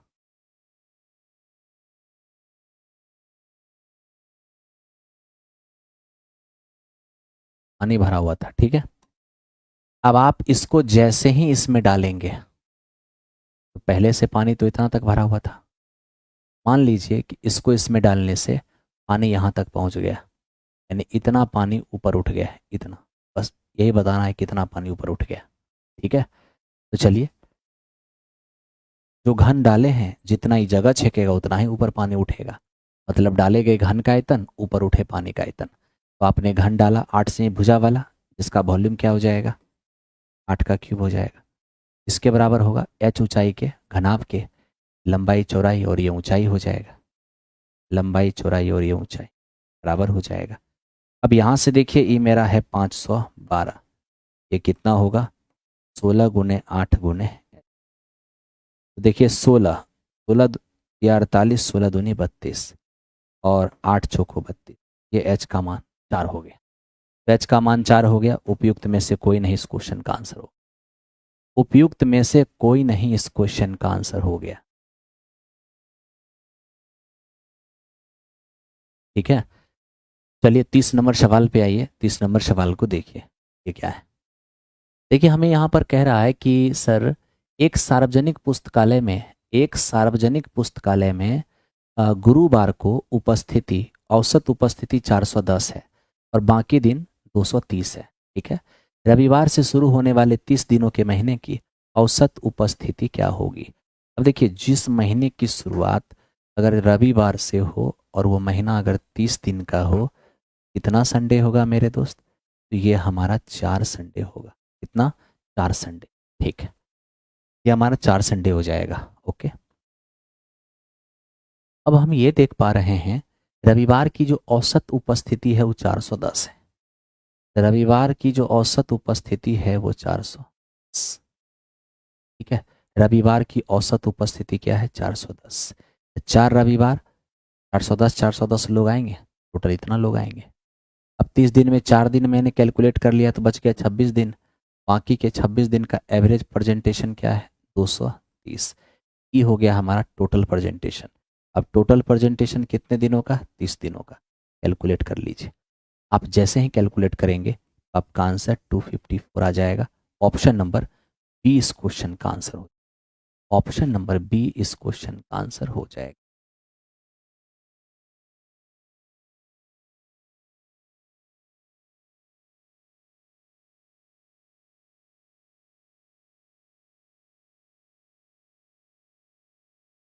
आप कैलकुलेट करके चेक कर लेना, यहाँ पर चेक कर लेना कि वो आता है कि नहीं, ठीक है। चलो नेक्स्ट क्वेश्चन पे आ जाओ। ए और बी के इनकम का रेशियो 7:5 है। ए और बी 4,000 और 3,500 रुपये बचाते हैं। वहाँ कह रहे हैं कि बी का खर्च ए के खर्च का आधा है। मेरे दोस्त, ये ए है और ये बी है और यहाँ पर है, ठीक है। बी का खर्च ए के खर्च का आधा, ए के खर्च को 2 मान लीजिए, बी का खर्च क्या हो जाएगा, 1 हो जाएगा, ठीक है। अब यहाँ देखना, ए और बी दोनों के लिए आप इसके इनकम के अनुपात की राशि को x मानो। इनकम के अनुपात की राशि को x मानोगे, 7x हो जाएगा और ये x हो जाएगा, ठीक है। अब यहाँ देखा, ए की इनकम में से आप ए की बचत को हटा दो, बी के इनकम में से बी की बचत को हटा दो। ए की इनकम में से ए का बचत हटाओ, बी की इनकम में से बी का बचत हटाओ, तो यही जो, ध्यान देना, इनकम माइनस बचत खर्च, इनकम माइनस बचत खर्च, और यही खर्च जो है ना वो 2:1 के अनुपात। बस कैलकुलेट करिए, कैलकुलेट करिएगा, इस 7x और माइनस में 4,000 हो जाएगा, यहाँ आपका 10x और माइनस में 7,000 हो जाएगा, 7x में 10x आएगा, माइनस का 3x होगा, ये उस पार चला जाएगा, माइनस का 3,000 होगा। यहाँ से x की वैल्यू क्या होगी, x की वैल्यू हो जाएगी 1000। अब x की वैल्यू जैसे ही 1000 हो गया, हमें a और b का कुल आय मांग रहा है। a और b का कुल आय कितना हो जाएगा, तो a और b का अगर हम कुल आय देखने जाएं, 7 और 5 कितने, 12, 12x। x का मान 1000, तो 12x का मान क्या होगा, 12,000। तो 12,000 इस क्वेश्चन का आंसर होगा। उम्मीद है आपको समझ में आना चाहिए।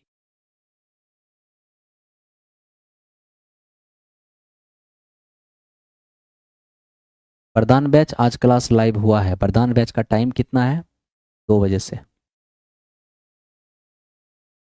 इसको देखिए, एक शंक्वाकार बर्तन की त्रिज्या 21 है, तिर्यक ऊंचाई 25 है।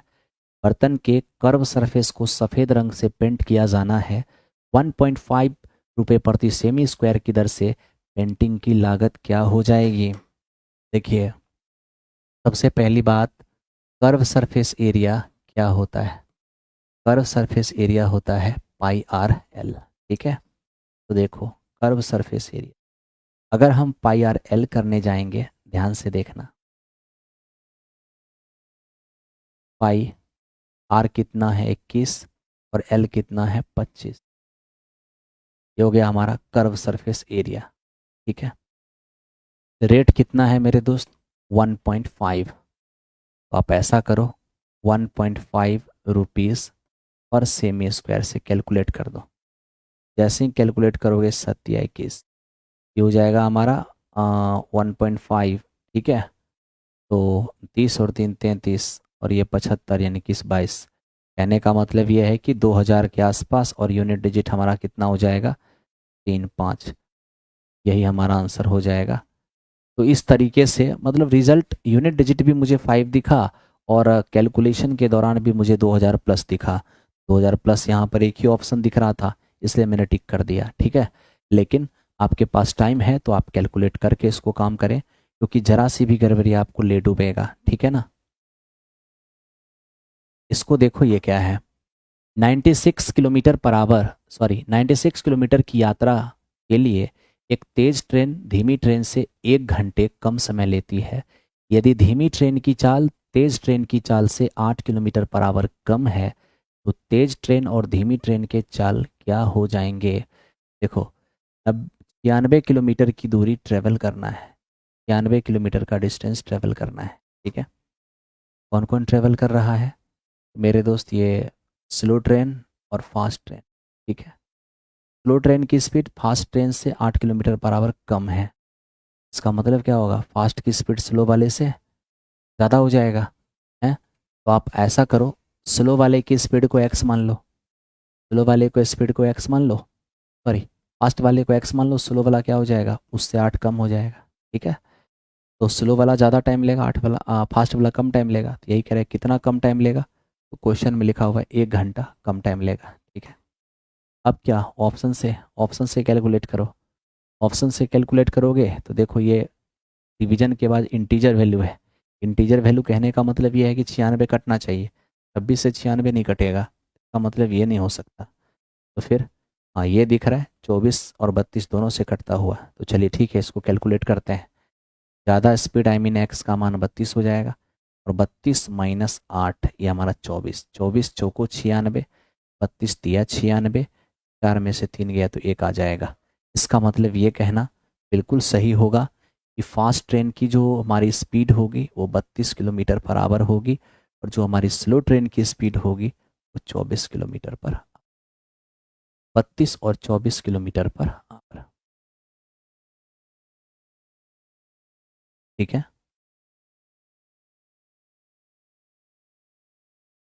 चलो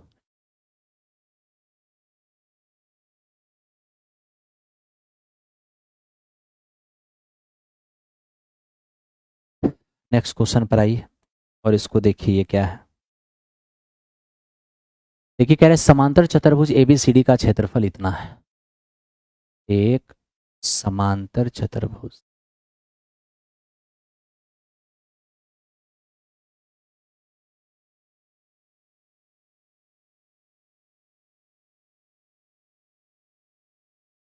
देखिए, ए बी सी और ये डी, ठीक है।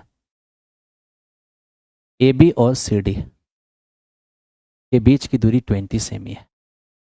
बी सी और ए डी के बीच की दूरी 30 सेमी, ठीक। ए बी और सी डी के बीच 20 सेमी, ए बी और सी डी के बीच 20 सेमी, इसके बीच हमारा 20 सेमी हो जाएगा, ठीक है। बी सी और ए डी के बीच 36, बी सी और ए डी के बीच की दूरी जो है ये हमारा कितना हो जाएगा, 30 सेमी, ठीक है। आप ऐसा करिए, इस आधार को बी मान लीजिए और इस आधार को ए मान लीजिए, ठीक है। अब देखो, आधार गुने ऊंचाई, इसका एरिया होगा बी इंटू 30, एरिया कितना है 300, बी का मान क्या होगा 10। फिर आप देखो, आधार गुने ऊंचाई यानी ए इंटू 20 कितना है, ये 300, ए का मान क्या हो जाएगा 15 है। और हमसे क्या बोला, परिमाप। अब ये देखिए, अगर ये मेरा 10 है, श्योर ये भी 10 होगा। अगर ये मेरा 15 है, ये भी मेरा 15 होगा। क्या चाहिए, परिमाप। तो परिमाप देखिए क्या होता है, 10 10 20, 20 और 30 कितने, 50 इस क्वेश्चन का आंसर हो गया।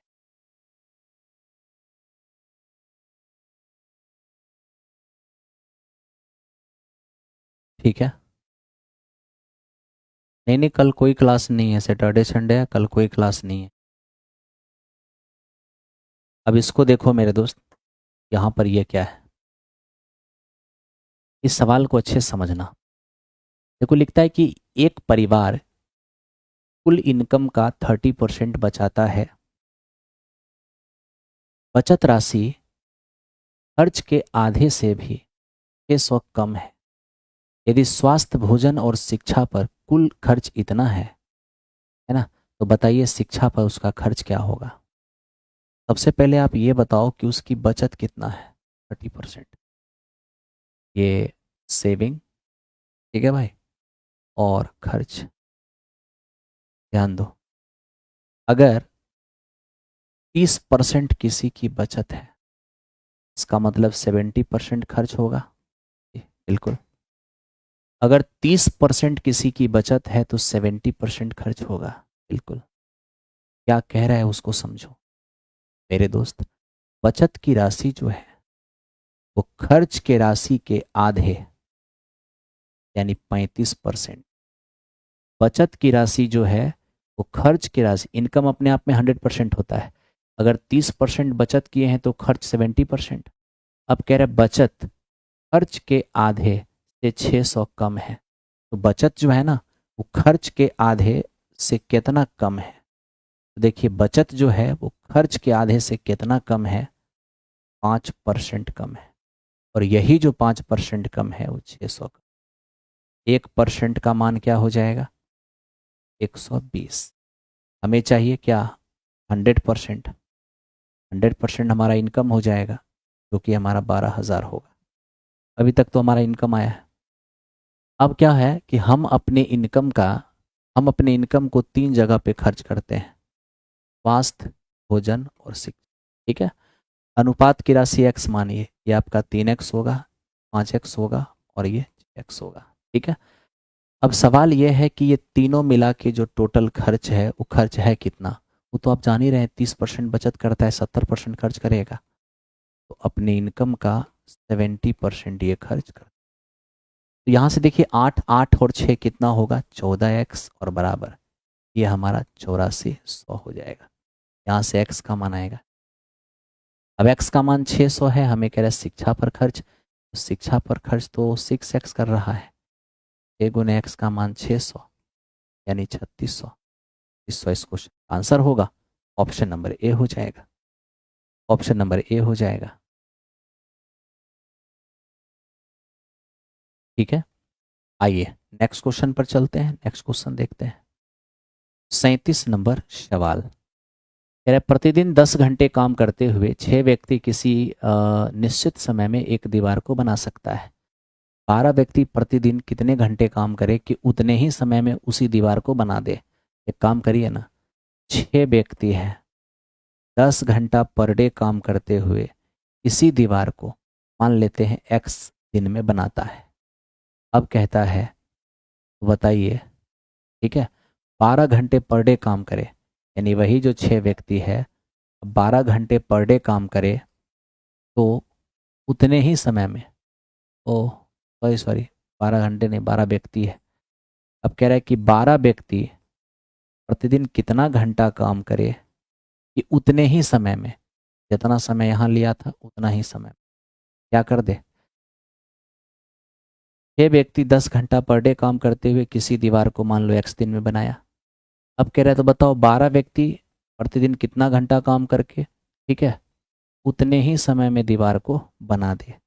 और ये सॉल्व करिए, एक्स एक्स आपका कैंसिल आउट हो गया, 12×5 = 60, यानी कि आप कह सकते हैं 5 घंटा प्रतिदिन, 5 घंटा प्रतिदिन। क्वेश्चन नंबर 30 का आंसर 260 होगा। ये क्वेश्चन कैलकुलेशन नहीं किए, ये लोग का यानी क्या दशा हो गया। लो कैलकुलेशन कर लेते हैं। देखो 0 4 4 चौको 16, 0 26 दिया 78, ठीक है, 26 दूनी 52, 52 और 7 60/30, 0 8 4 12, ठीक है, 9 6 15, 15 1 16, और ये हमारा 6 और 1 7 बटे में कितने हैं, खत्म हो गया, 25 दिया 75, 4 दिया 12। मतलब रत्ती भर कैलकुलेशन नहीं आता, रत्ती भर नहीं,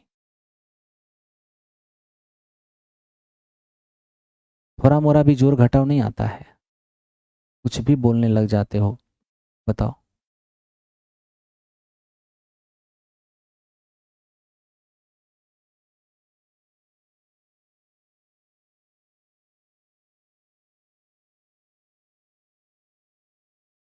ये तो करा दिया, इस पे आ जा।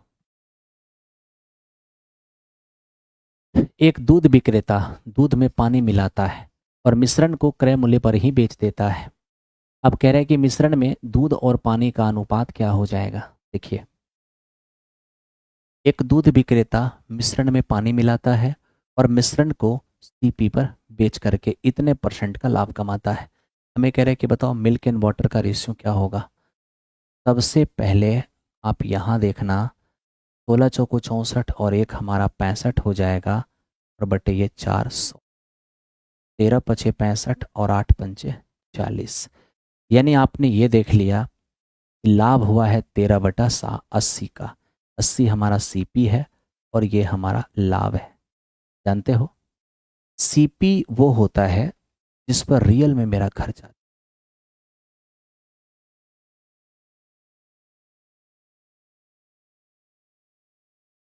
ओहो, अबे वो लेका कह रहा है यहीं पर कुछ गड़बड़ी हो गया क्या भाई।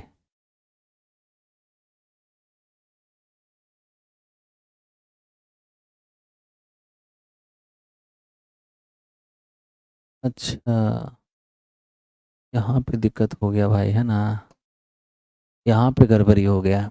रविवार से शुरू हुआ था ना, इस दिन में कितने रविवार हो जाएंगे, 5 संडे हो जाएगा। ये 4 संडे तो 7-7 के इंटरवल पर आएगा और पहला दिन भी संडे ही है। 5 संडे हो जाएगा मेरे दोस्त, 5 संडे हो जाएगा। तो यहाँ पर मिस्टेक हो गया ना, 5 संडे हो जाएगा। अब जनरल दिन कितने बचेंगे, 30 में 5 दिन अगर संडे हो जाएगा तो जनरल दिन हमारा, ठीक है, अब कैलकुलेशन करो।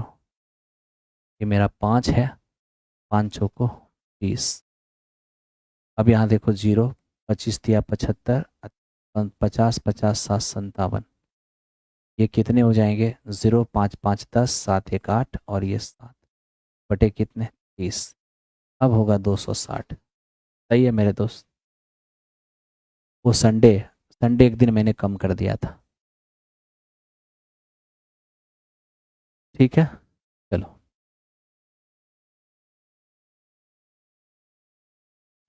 यहाँ पर आते हैं। जानते हैं, आज अगर हमें कोई इसमें मिल्क एंड वाटर का रेशियो पूछेगा, मिल्क और वाटर का, तो हम एक लाइन में क्या कह सकते हैं वो देखो। सीपी वो होता है जिस वस्तु पर रियल मेरा खर्च आता है। पानी पर तो खर्च आया नहीं होगा, जो भी खर्च रहा होगा दूध पर खर्च रहा होगा, तो सीपी मेरे दोस्त दूध का होगा। लेकिन लाभ, दूध में पानी मिला देंगे तो लाभ हो जाएगा, सीपी में वो लाभ है ना। ये देखिए, ये मेरा क्या है, ये मेरा सीपी है। सीपी का मतलब ये है कि ये वो चीज़ है जिस पर रियल में मेरा खर्च आया था। ठीक है। रही बात लाभ, यहाँ जितना पानी मिलाए हैं वही तो मेरा लाभ हुआ है। का मतलब पानी का रेशियो कितना हो जाएगा, 13 हो जाएगा। मिल्क हमने उसको 80 दिया है और पानी मिलाकर 13 दिया है, कुल मिला के 83। ठीक है। देखो यही वो टेस्ट है जो टीआरई की प्रिपरेशन करने वाले जा करके इस टेस्ट को परचेज करके और लगातार आप टेस्ट लगाइए। ठीक है। आइए अब इसको देखते हैं, ये क्या है। पाइप एक्स 9 घंटे में भर सकता है, पाइप वाई 21 घंटे में भर सकता है। पाइप एक्स 9 घंटे में भर सकता है, पाइप वाई 21 घंटे में। ठीक है। टोटल वर्क लेने जाइए, ये दोनों का एलसीएम कितना होगा। ठीक है, तो देख लीजिए हमारा 63 हो जाएगा। 9 सत्या 63, 20 63। ठीक है। क्या बोला है, हमें कह रहे हैं एकांतर घंटों में एक एक घंटे करके दोनों को स्टार्ट और एक्स से शुरुआत की। अगर आप एक्स से शुरुआत करेंगे, फिर वाई, फिर एक्स, फिर वाई, फिर एक्स, फिर वाई, फिर एक्स, फिर वाई, यही सिलसिला चलता रहेगा। अब आप सोच के देखिए, X Y X Y X Y, इस तरीके से। तो मेरे दोस्त, अगर हम शुरुआत एक्स से करेंगे, 7 पहले भराएगा, अगला घंटा 3 भराएगा 10, मतलब 2 घंटे हो जाएंगे, 2 घंटे हो जाएंगे। और 7 और 3 भराएगा कितना, 7 और 3 भराएगा कितना, 10। अब आप क्या कहोगे, तो आप कहोगे 10 भरने में 2 घंटा लग रहा है, रियल में भरना कितना है, 63, यानी कि 6 गुना, 6 गुना समय भी लगेगा। ठीक है, ये हो जाएगा हमारा 12 घंटे और ये हमारा 60 भरा गया। अब कौन आएगा, जिसने शुरू किया था वो आएगा, एक्स आएगा। तो देखिए भरना कितना है, 3, समय कितना लगेगा, भरना है 3, और एक्स की क्षमता कितना है, यानी कि 12 सहित 3/7।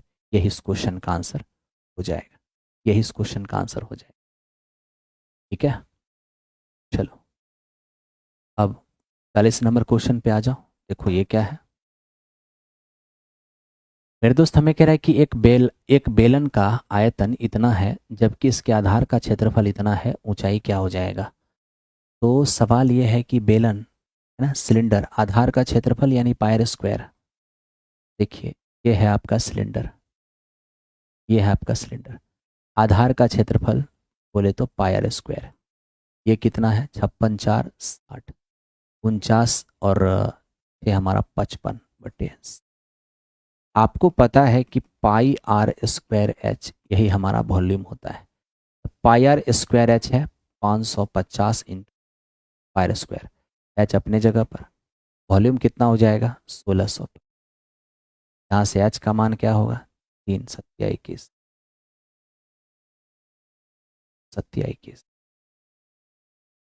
ठीक है, थैंक यू वेरी मच। तो आज का डिस्कशन यहीं पर समाप्त हो गया, फिर मिलेंगे अगली क्लास में।